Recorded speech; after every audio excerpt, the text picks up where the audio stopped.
Chapter 3. We're going to get away from the math a little bit. Chapter 3 is about matter and energy. I don't know about you, but my room does not look like that. That's just way too neat. In your room, look at the picture of this room. Everything that you can see in that room is made of matter. Anything that you can feel, pick up, anything that has mass or takes up space is matter. There are different kinds of matter, and the differences are related to the particles that make up the matter. And matter is composed of atoms and molecules, and so they've zoomed in here. This is a bottle of water, and here they're giving us a diagram, an illustration of what the particles of water look like. They're little molecules. They remind me of Mickey Mouse heads.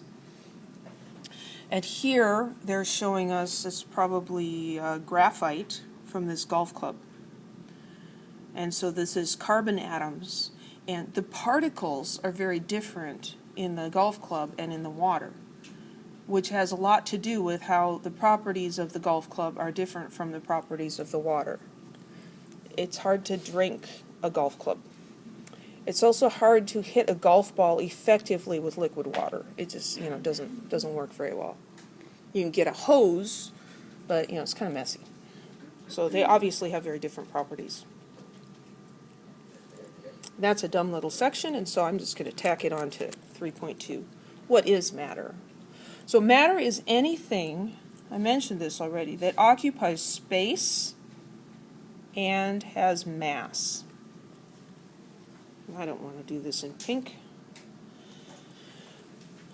So some types of matter are very easy to see. They're easily visible. Give me an example of matter that we can see.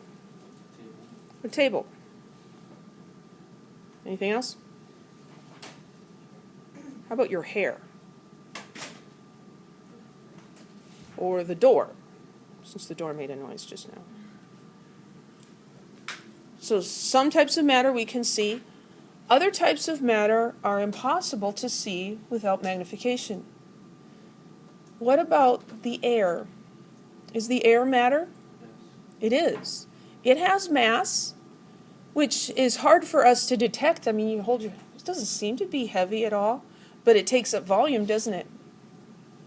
You blow air into a balloon, it fills up the balloon. It takes up space, and it does have mass. So other types of matter, such as air, we can't see unless we have magnification. Matter often appears smooth and continuous. When you look at the bench top, new benches, it's nice and smooth. It seems like it's one piece, doesn't it? But it's actually made up of lots of little teeny tiny pieces. All of matter is composed of atoms.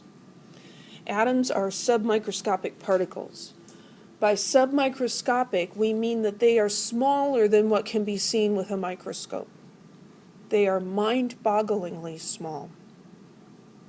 And they are the fundamental building blocks of matter. All of matter is made up of atoms, and there's only a certain number of atoms. There's actually 88 number of kinds of atoms.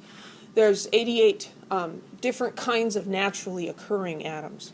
The atoms can bond together and form specific geometric arrangements that we call molecules. Now, I picture atoms as little spheres, like marbles. They're not actually like that, but for many purposes, it's convenient to think of them that way. And when we draw illustrations of them, we typically represent them as spheres.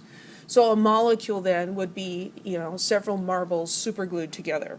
They're stuck together. They're not going to come apart easily. So molecules are just groups of atoms in a specific arrangement. So here is an illustration of an aluminum can. Looks like it might be a 7-Up can or something. It's green. So the top of the can looks smooth and continuous, doesn't it? but it's actually made up of a whole bunch of teeny tiny atoms. Some of these, in some substances, the atoms exist as independent particles, and here this aluminum is composed of individual aluminum atoms. Others are consistent of molecules. So this is pure ethyl alcohol.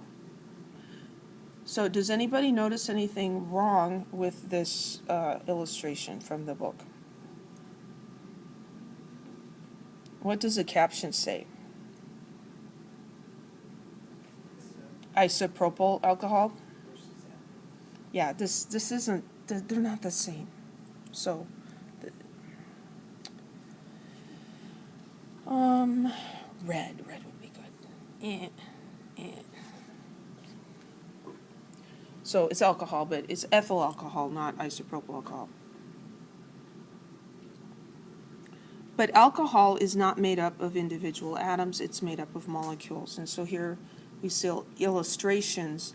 The ethyl alcohol molecules have an oxygen, that's the red ones, and the white ones are hydrogens, and the black ones are carbons. And so each of these particles, each of these molecules is the same as the one next to it. But they're not individual identical atoms like in the aluminum. All the particles were exactly the same. The particles are the same here, but each particle is made up of smaller particles. It's a molecule made up of atoms.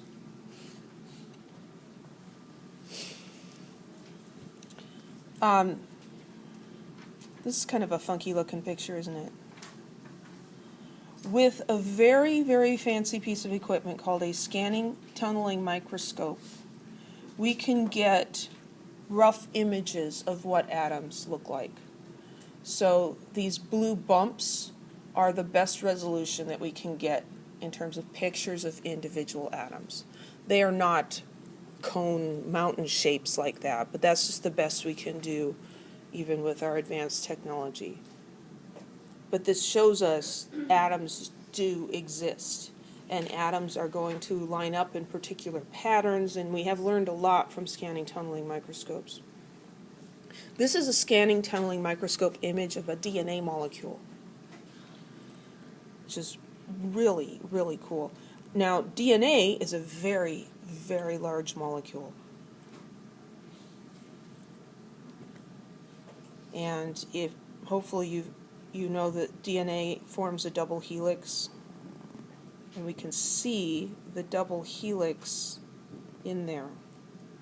It's real fuzzy. We can't distinguish the individual atoms very well, but we've got a picture of DNA. Really cool.